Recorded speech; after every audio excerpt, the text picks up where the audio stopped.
In putting together this slide show today, I was reworking some slides for a speech I gave in Hong Kong in November.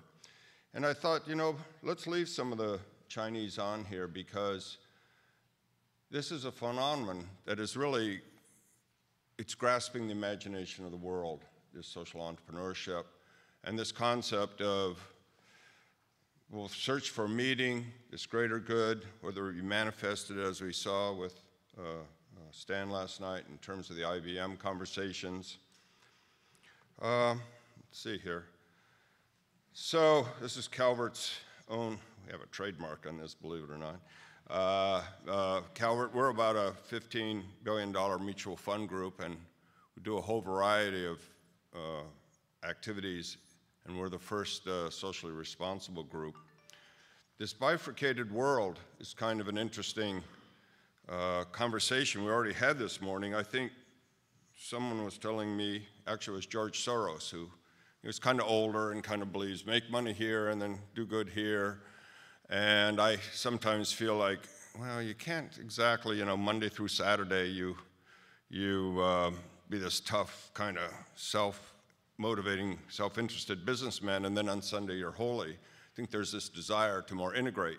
He gave me the example of when it really finally dawned on him, and as I say, he's, you know, of an older thought. He has investments in a company that makes landmines, and then his philanthropy gives money to groups that want to stop the production of landmines. And he said, you know, there's something wrong with this picture, so. I was asked to make comments on a book that just came out called The Self-Made Myth. And the intro is by Bill Gates Sr., and I was sitting across from him at a dinner some years ago. We were lobbying to keep the estate tax, which I know about that. But you know, he said to me, and he said, you know, somehow he thinks that his son wouldn't be the richest man in the world if he was born in Ethiopia. And I think that's part of us seeing that we're part of a community, a broader community. I mean, you see this as universities. I mean, you folks are the pillars to create what is going to be created. And I think these are times, especially after the Wall Street collapse and all these other conversations where people are beginning to see we're part of a broader whole, and how do we make that system work together? And that's actually why I own IBM stock, because IBM is more and more holistic. They may have data analytics, they may have the cloud capabilities, but when they go into emerging markets and others, you're dealing with the issues of transportation. And you can't just do that from the silos. So one thing we did, instead of donating money as we built Calvert, we felt, let's think about leveraging our value proposition. So if we were to donate a certain amount of money, or we turned around and said, let's use our staff, our 800 numbers, which in those days cost something, and our lawyers, and let's build an investment vehicle which really goes out and supports the poor, like in microfinance or community developments or coffee co-ops.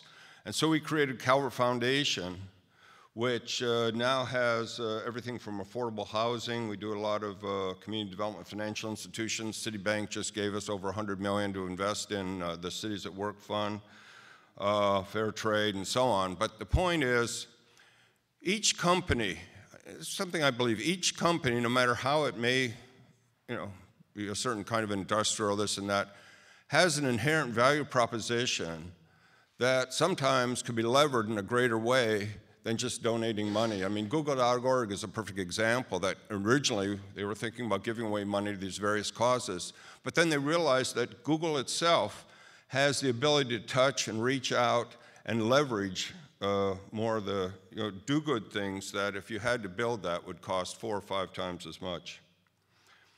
Yunus is an old friend of mine. I met him in Bangladesh doing microfinance, and we invited him to join our Calvert World Values Fund board. And it was really great to have some of his visions, and of course, his winning the Nobel Prize, as well as Grameen's work in the microfinance.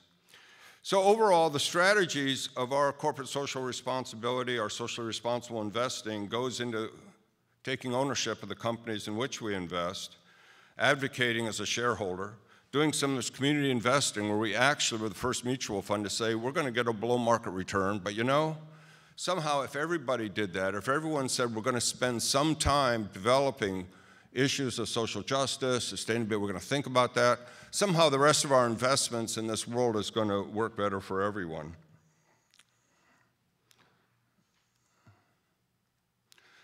So one example in shareholder advocacy is we walked into the offices of, well, we didn't walk, our lawyers told Dell Computer that we wanted the board to do a study on what happened to their computers after they sold them. This is about 8 or 9 years ago. And again, we're kind of a small shareholder, but we got in with others, and we said, we're going to go to the SEC. We want this on the shareholder ballot. And of course, the general counsel at Dell and their lawyers, what do you mean what happens to our computers after we sell? I mean, that's not our responsibility. Well, Michael Dell heard about this. And, you know, he said, actually, this is an interesting question. What does happen to our computers after we sell them? And what is our responsibility there? And he invited Calvert into his offices and agreed to start the first post-consumer waste recycling program in computers. And once they did it, and you know, HP and Apple, everyone had to. So that's a way that some shareholder action from some smaller investment company, mutual fund group was able to affect certain changes. One program that I'm especially fond of is our special equities program, which is really our social venture capital, our impact investing program. There are various kinds of managers in this area. Microvest does a lot in microfinance. Root Capital finances coffee co-ops and other kinds of co-ops in the third world. And of course, Calvert Foundation. One example, we made an investment in this company called Lumni. Now, as a university, you know how important student loans are. And if somebody can unlock this student loan issue, could be big. And the issue is, if you borrow the money, you have to pay it back plus an interest, and it forces a lot of people to do things that they wouldn't normally do because they need these student loan repayments. So what about an experiment where people don't pay back a fixed sum, but in fact they say, we're going to pay back a percentage of my income for so many years. So if you're a businessman, you might end up paying more, and if you become a school teacher, you might not be, you might not pay the whole thing back, but again, it's a percent of the income. Now, I don't know if this is going to be successful. They seem to be on a good track. Of course, they have good student selection, but it's kind of worth a try. So we take a small amount of money, and the risk-return objective is on a financial basis is a little shaky. But in terms of if this works on a societal basis, if this model gains traction, I mean, it could impact William and Mary even in terms of the ability of students to come here, pay those tuitions, and feel that they can afford that after they leave. Presence Learning is another company dealing with the area of speech therapy, but a lot of times these patients, or these clients, these kids, they're not by the school system, and the school system, especially in California and other states, to be able to pay up with these mandates, it's better to use a long-distance learning module if, in fact, it's effective and works. So we've supported Presence Learning as investors. This is a group in China. We were the only U.S. firm to invest in the China Environment Fund. This is about 10, 12 years ago. And my friend said to me, I spent a lot of time in China. Wayne, the Chinese, they don't care about environment. Well, somehow I think they're going to get into the environment. This is going to be a major issue. And so we went into this fund just wanting to support some people whose slogan was doing well by doing good. Seemed like spreading this kind of way of thinking, this cultural meme. Well, we more than doubled our money within 5 years of this group. Now they're hundreds and hundreds of millions. I was just in their annual meeting in Macau a few months ago. And in fact, now they're the go-to clean tech company in China. And my point is that sometimes looking at basic social human needs, how to fill them, not always obvious in the beginning. A lot of activities I've been involved with have been, in fact, I have a company in China doing corporate social responsibility. I had this fellow come by my offices in Washington, and he said, Wayne, here I'm doing this newsletter on CSR in China, and he was a Tsinghua graduate. And I said, well, I thought to myself, well, this is good. Why don't you do a website? And he said, well, I don't have any money. And I'm thinking, well, maybe I'll just give him some money. And then I thought, well, I don't know, maybe let's make a little business out of it. So I gave him a little more, and we started Sintao Advisors, which is, now we have 20 people in Beijing. In fact, IBM is one of our clients, working on these issues and helping Chinese companies think through their strategies, where our slogan is competitiveness through CSR. And I do believe that looking at your basic values, discovering those, drilling down more deeply, you see new markets, new opportunities. Sometimes just thinking of business models or how do we monetize that idea or that approach, we disservice ourselves. Sometimes just going into what are the real needs of the society here, how are things changing, what are going to be the emerging needs, and pushing yourself into that and not bringing the business model consciousness right away. I feel like the social entrepreneurs, they may be tapping into the future in a way that these are real needs, long-term needs, and true needs, not fleeting kind of short-term market opportunities that come and go. It's my partner in Beijing. Kickboard is another investment we have, and the Gates Foundation is putting a lot of money into data-driven activities in terms of schooling. So middle schools, it's not just did the kid get the A on the exam, but did he seem tired today, or was he jumpy, sharing with other teachers? What's going on in the whole behavioral aspects that really do support the learning environment? This is an investment. This is another example of some fellow came by our office, and he wanted to do microinsurance. Microinsurance, if you're a poor farmer, even if there's an 80% chance changing your farming techniques are going to work, if there's a 20% chance it's going to fail, you starve. People are not going to flip a coin here where you have an 80% win, but the 20% is you starve, right? So insurance and others have ways of mitigating certain risks and allowing people to become more productive. Now, one of the investments we actually made, well, these groups made and then we made in them, was into an insurance company in South Africa that, believe it or not, insures against AIDS. So people have the AIDS, and it's an AIDS management kind of program, and our revenues, I know you think, wait a minute, you're insuring against AIDS, wait, this is a little too much on the social entrepreneurship thing. I can understand that, but actually the way the program works and the way people are regulated in terms of their drug taking, so it's a great project. Also, I will say we were the first people as an institutional investor to commit to their vision. And because we did that, then IFC, the International Finance Corporation, World Bank, others started to say, well, okay, come by our office and make a pitch. And it's another way that Calvert kind of does our work by finding kind of new startup venture groups and others that, since we've had some experience there, most institutional investors are afraid to do Fund 1. They want to do Fund 3, Fund 4, they'll never get fired, right? Well, I never had a job, so I won't get fired. Another group, Small Enterprise Assistance Fund, does SMEs around the world. We lent them a facility in cooperation with OPIC to continue their good work. Seventh Generation, you probably know this, we were early investors. Jeffrey Hollander, a good buddy of ours, and again, I think you can extrapolate into what's happened in the whole environmental movement that way. Grow Solar, another group installing solar panels, that kind of thing. AgriQuest, this is biopesticides. In fact, the woman who started this, Pam Marone, has a company, Marone Biologics, whatever, and we just re-upped before her IPO, in which case we expect to make a certain amount of times our money. But we didn't go into these things. And in business, you don't know.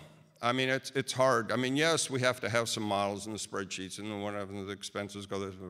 However, a lot of business, I'm going to be honest with you, it's a speculative, it's a certain gamble, there's a certain risk, and you can't take out so much risk, but it does come down to management. In any event, we went into this to support the organic industry and others using biopesticides instead of chemicals, which has all kinds of consequences for our stuff. So lessons learned. I used to, in the early days, and Michael was a partner in one of the first social venture funds, I don't know, I kind of fell in love with the visions and saving the world. But later, you lose enough money, you go, I have a better idea. I want to fall in love with management. And that's kind of actually that's sort of the conventional wisdom, but the conventional wisdom is so true. Visions are great, and you need the vision, and the visions propel and keep. But management is what's necessary. We usually look for an investor who knows what they're doing when we make an investment, who's going to invest with us. It helps mitigate our risk. Some of these are more technological in some instances, or people who know the people. And of course, one conversation that's sometimes difficult, especially as social entrepreneurs want to have this baby they're going to create that's going to save the world, and you go, yeah, well, how much can we sell the baby for in 7 years? And what? We haven't even birthed it yet. And we're having this, except that it's an important conversation to align that we manage money for pension funds, and we need our money back eventually. Now we're more patient than other groups, and we can take 7, 8, 10 years. But still, this whole, if as a social entrepreneur, when you're talking with investors, they have to have some idea of how they can eventually get their money back. And of course, the versatility in entrepreneurship is, I haven't seen any business plan that was still operant a year later. I mean, these are always changed and shift with the times, and so on. In terms of some of the future, I was at the first Tibetan Social Entrepreneurs Conference a few years ago, and although the Han Chinese are really good businessmen compared to the Tibetans, and that's an issue. But how do we support minority groups in China, which I think is, how are the Chinese going to, treat our great-grandchildren is pretty much lessons they'll take from how do they work with, like, minorities in China today, and how do we support those. This fellow I met, he's won a bunch of prizes, Dutch MIT guy, using this approach to cook food, create some electricity, create some heat, using these cheap, very lightweight kind of, what you see there, these solar designs. Finally, I wrote an article some years ago on sovereign wealth funds. Our world, one of the biggest phenomena in the investment business has been this enormous funds, pools of money that are floating around that are so new in terms of, these are the $1 trillion funds, the Norwegian fund, the Chinese fund, with funds in the Middle East, that are looking, it's just excess money that needs to be invested. And I was at a cocktail hour with a bunch of sovereign wealth fund advisors, and I have to say I was a little disappointed in the sense that it was kind of this MBA approach of how many basis points more are we going to make doing this investment versus that one? Or are we going to this hedge fund guy who can play zero-sum games better than this other hedge fund guy? And you really wonder that when you have this kind of money, you really, in my opinion, need to be thinking about the overall infrastructure of the planet. What happens if we take 5% of the $1 trillion and say we want to create more food security, we want to create clean water, we want to have more educated. To me, the other 95% of your assets are going to do a lot better going into a world that's supporting this kind of sustainability, this kind of health, this kind of interaction. I use the example of, okay, you're a business guy or a sovereign wealth, and somehow you got into the fishing business and built the boats, you went fishing. Wow, that's good. Made some money, let's build some more boats, and other people are building more boats. And pretty soon everyone's building the boats to catch and then what happens? We're fished out. The fisheries died.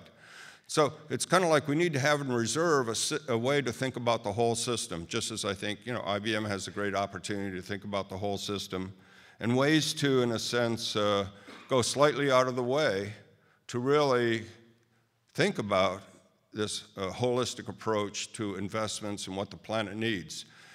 This thing of silos really, it hurts us so much in so many ways. Michael and I were just chatting or arguing, I'm not sure which, but you know, it's like on a street corner, you have two gasoline stations and they're both doing a great business, they have a good volume.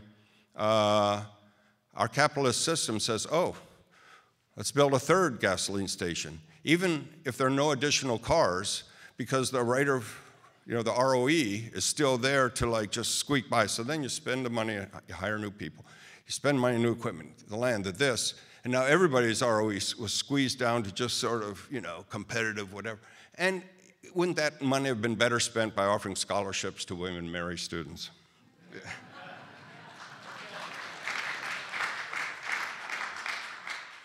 And of course, finishing up, the sign of our time right now is there is a sense going around the world that, yes, it's nice to be rich. At the same time, there's some kind of way that this is all connected to the rest of us. And as I used with the book, The Myth of the Self-Made Man, that it's a whole society that builds that. And what's fair, that we need to basically support the infrastructure, such as the universities, and to what extent you know, are people allowed to have big yachts and pollute the water just because they have a lot of money, or the atmospheres, or especially motorboat driven. I have a sailboat.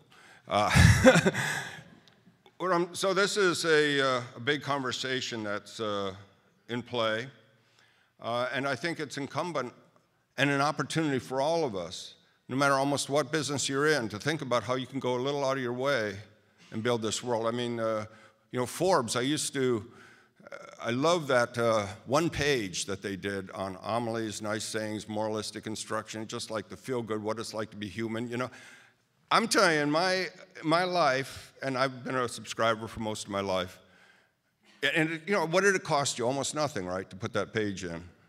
And it was kind of like this other side of life to remind you. I mean, in a way, this was, you know, this was a social good deed, which some could say wasn't exactly in line with your mission, but at the same time, people like me, we kept, you know, I'm just saying there are many ways when we look inside what we're doing and how we do it, that we can go out of the way to answer these issues of how we do build this win-win world. These people don't, well, we don't know what the answers are, but these questions, I do think, are becoming more clear.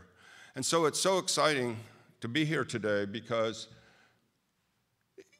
as I say, 15, 20 years ago, to talk about social values in a business context, you had to look at people to see if they were looking at you like you were still on drugs or what happened to this.